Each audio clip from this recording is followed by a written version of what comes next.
Guys, hindi ibig sabihin na hindi ako,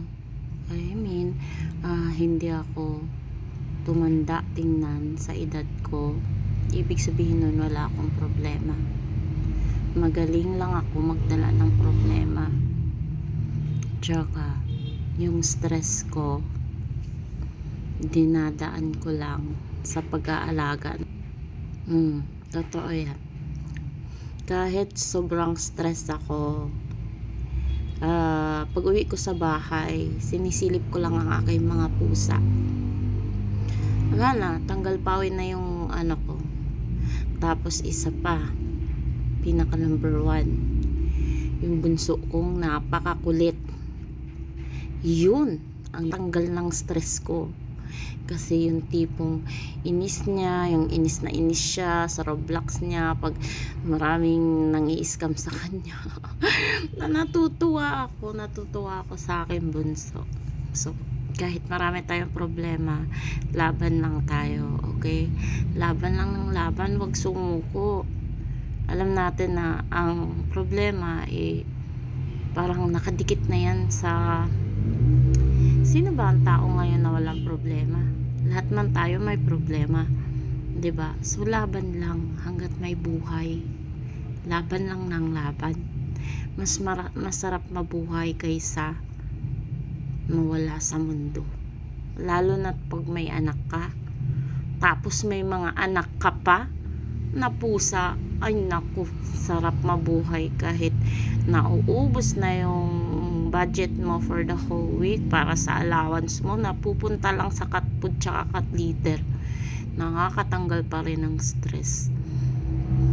Pero kasi nagbibigay din sa akin ng swerte yung mga pusa ko. Yung tipong walang wala ka na, tapos kausapin mo lang sila, biglang may darating na biyaya. Alam mo yun, yung pagsilip mo sa Facebook mo, marami kang earnings. Tapos pagsilip mo sa TikTok mo, ang daming orders. 'Di ba?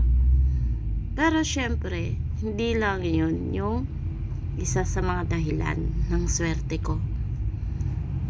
Kasi nanghihingi ako kay Papa God. Pag walang-wala na ako, Papa God, bahala ka na. Kung ano yung ibibigay mo na pang extra ko, ayun, maraming salamat.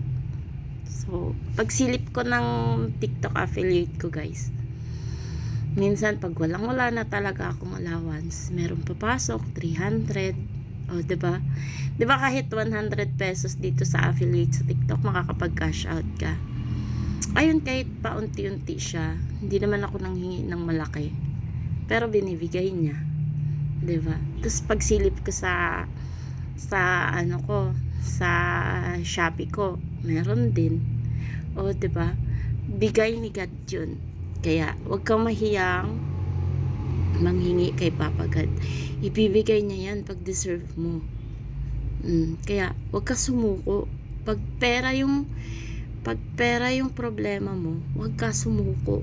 Sipagan mo ang pag-post. Kasi balang araw ibibigay ni Papa God 'yan. So, paano ba yan? Baka may magbigay sa atin dyan. Mas maraming earnings, makabili tayo ng cellphone. Makabili na tayo ng pambagong pang vlog. O, diba? Biruin mo itong cellphone ko. Galing pa to sa AirPod ko. Kasi, yung binili ko dati na cellphone, yung Huawei Nova 2i, inutang ko lang din yun sa home credit. Gusto ko umutang sa home credit, kaso naban ako nung na-hospital ako ng 1 month para hinumdum. Na-delay ako ng bayad noon sa home credit. Tapos 2 years na yon ago, hanggang ngayon wala pa rin silang offer sa akin. May gusto naman akong cellphone, hindi ko naman mabili kasi wala akong cash. So, kaya ko sana yun paunti-unti kasi may kinikita naman tayo sa pag-affiliate. Hindi nga lang siya buo, 'di ba? Magkano lang naman yung kinikita natin sa affiliate? Hindi naman siya pwedeng pang cash ng 15k, wala man tayong ganun kalaki. O, 'di ba? Oo, Papa God, alam ko ibibigay mo 'yan soon.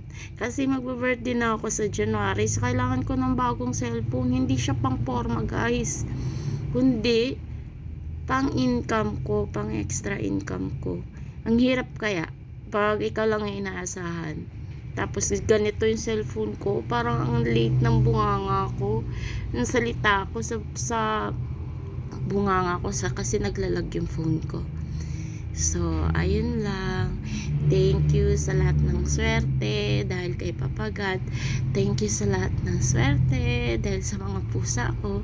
Nagkaroon ako ng lakas ng loob at lalong-lalo na sa mga anak ko. Sila yung pinaghuhugutan ko ng lakas.